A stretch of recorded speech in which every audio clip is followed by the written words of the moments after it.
trong ruộng cái in lỗi cái khăn mà cái ăn là về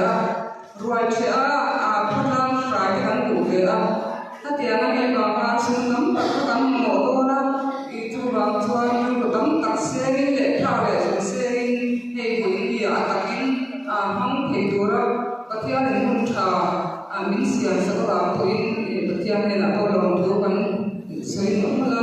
ทินเมื่อวันเด็กกันสบายกันเด็กนะกันโผล่หน้าดีดีกันเสียเมื่อวันจะมาพอเมื่อวันจะมาการลองดูสวยงามakhir kami provinsi nahan mumbai kami fellosia soal ngal buat mai soi ngal tapi ta kan han dalan ama po hian aboy tan moi mana suang sina karu te po ita kan pupui akan nei ve te po helai in chuan oma kan benara helai program kan suta hian kan long mai pal guk maya heng te po kan swai tu te le kan ni adam te po engma kan ni lo sia alang chiang le chu wang chuan atir tana he kan hum kan tura in mi ngai dam na sa min ngai dam na hi kan tul sa mani ti min sia thiam pui ka ringa chu wang chuan voina hian da lokal khom kan tam ma kan tle ma hi no in saka min hai pui in lokal sa in hum ham zo du hum kuna hole jina ka aren to lo mi ti sia ula kan program in lo le awor program zong huwa po apina so hi kan ko sa mi bin pui nei pui kan ni kan son kan mi le po mani Iba ang alam ko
dyan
ay may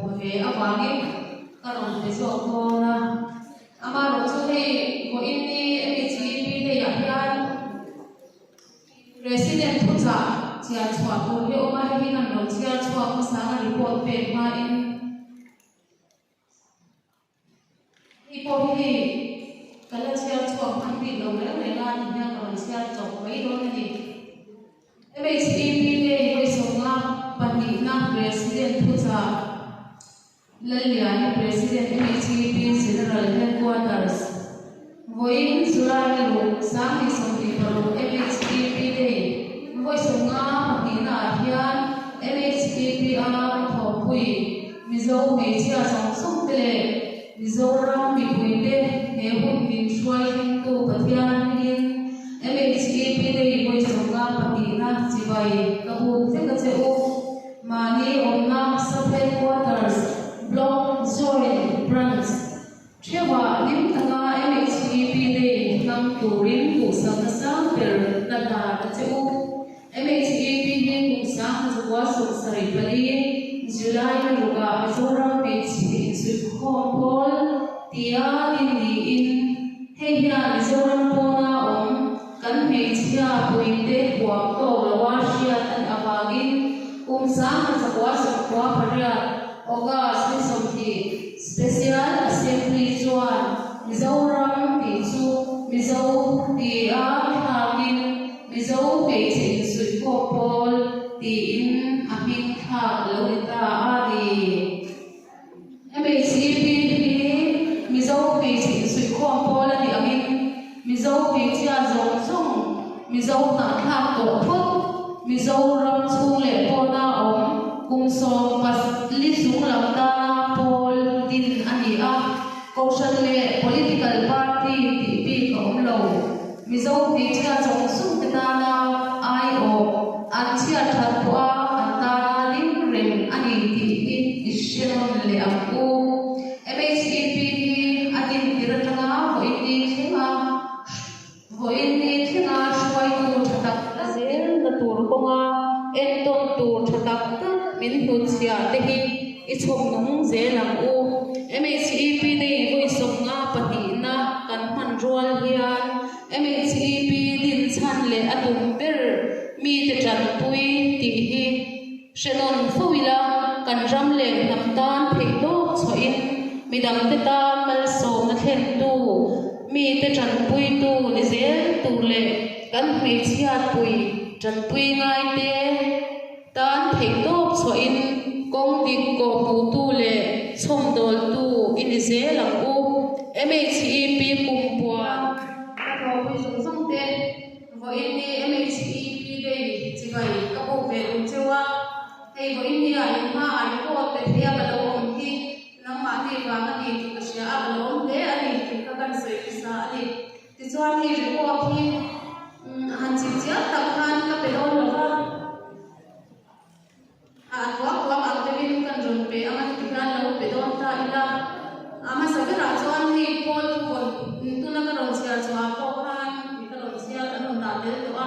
kan pol pol hi kan sia chen hi apoi mo a ila yan mi te chan pui ti ani a ni chu chu kan pol pol ani pakhat na MHPP te bransi và lần phải BHP secretary khá rùa tani á chú chú lâu em mình sẽ làm chuan em mình xuống nó cắn này ha cắn sờ vai mình khát cắn đi ngang chuan trong trai là in cắn xuống rong đó là đi thế tụi nào cắn sờ vai đi đi làm khát môi mình cắn đi ngang má cho mình mua à pi và nó là đi trong trai là ở này đó là đi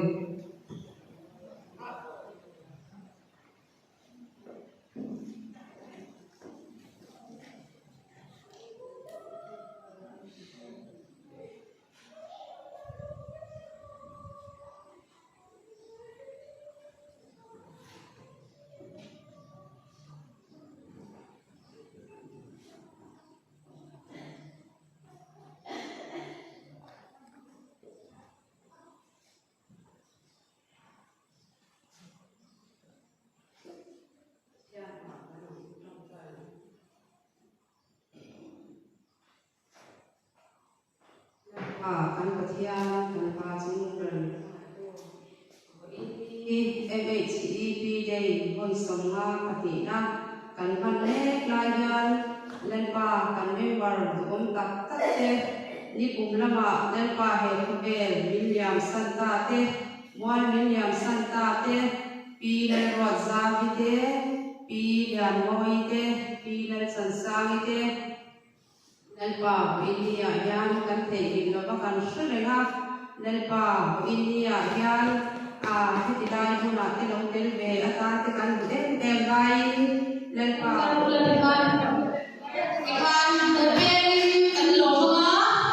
ส่วนภาษีอดูอาภาษีเป็นบุญเด็กแค่ละเราสวดสละกันดิอารวาลินดิ้งพุทธละแค่แต่รำดิ้งละรุละอารวาลินกันเปียงai zona khan ding ula eta khan ala dai lo chuan rom kal bel mai ro i lo hla na ule ko ti pe ngang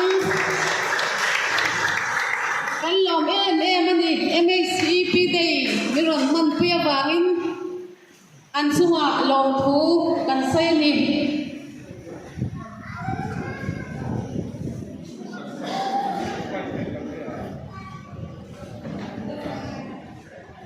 quan hệ căn soi về lệ đủ chú căn bị xóm te NGO trang căn xóm te po hi một phút khá phần lâu đi in một phút te in đủ đã te in lâu te hoa te khá tiệm in cái khổ khéo po khá phần là đôn lâu han đồn man mấy đôn châu nia hay phim phun đã in với đi chan căn ôm mang đồn man châu đi chuan bồi sản rồi tiêu đôn châu xia khá ulu te bin i tu ra ni kaya ko kin la ma thu te po kan wang chuang lo ti kha kan se don nia an du ron man nia mai don cheu ni ti chuan in tu na em ne kan ti ron chuan an chia ni ka se ron si wa ni em ne do ko ha ni ma ni ka se si la ba se pa so an ti kha ti ke ni ka se si la ba ai na ko ni sa ba ni ya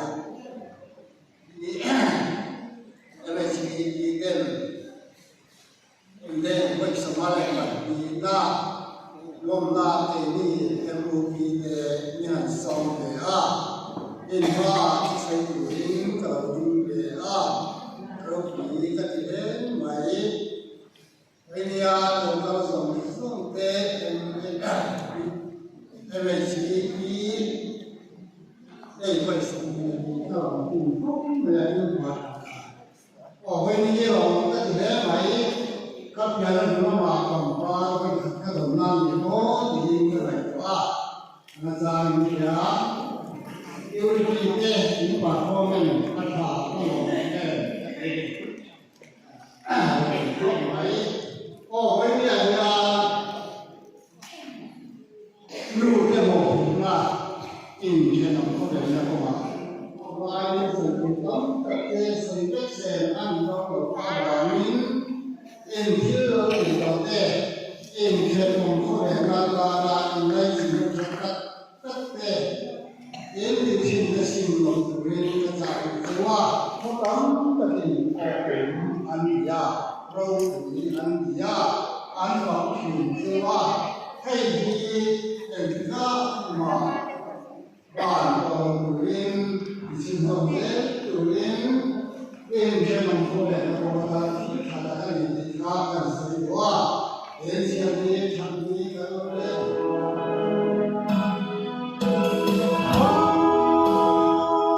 Hãy subscribe cho kênh Ghiền Mì Gõ để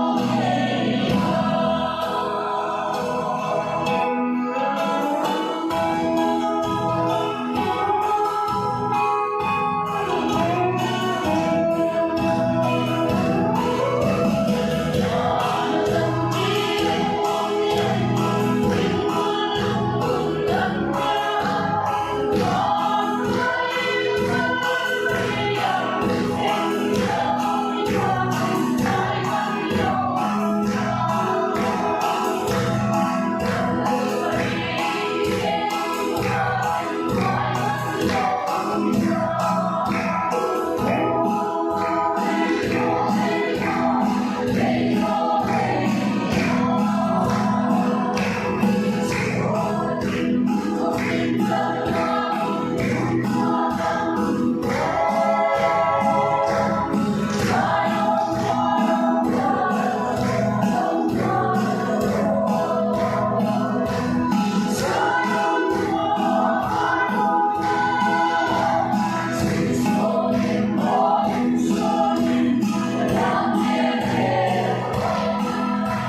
tục lộc ban cái tục lộc là ngay tay là các cái cái khác gắn hun hăng tổ thế các răng khai dù được tất cả rồi ra cả nuôi khác chẳng đóng đặc khác có mà các bị vuông các bị đứt tất cả đó quy cần thứ rồi ra khác thì đâu thì bữa rồi ra khác các cảm thấy phát đến dấu nuôi cái này ngay thì anh ấy khi cái pi để quay mấy ông các buổi là chú cũng lại cho hạt thổ công thì hạt thổ công thì thoát khi cái pi là ra bản của các buổi là công mấy còn pha thế này cầm số cho tôi lại hết là ta là cái gì đó cái gì đó rồi được cái ta từ lần một từ hết phải sáng ngày hôm nay tôi chỉ cả buổi đầu tiên rồi chú chú anh hiểu cần thiết thì rễ mấy là cần pha thì cái cần tụ ông lại quyết định ông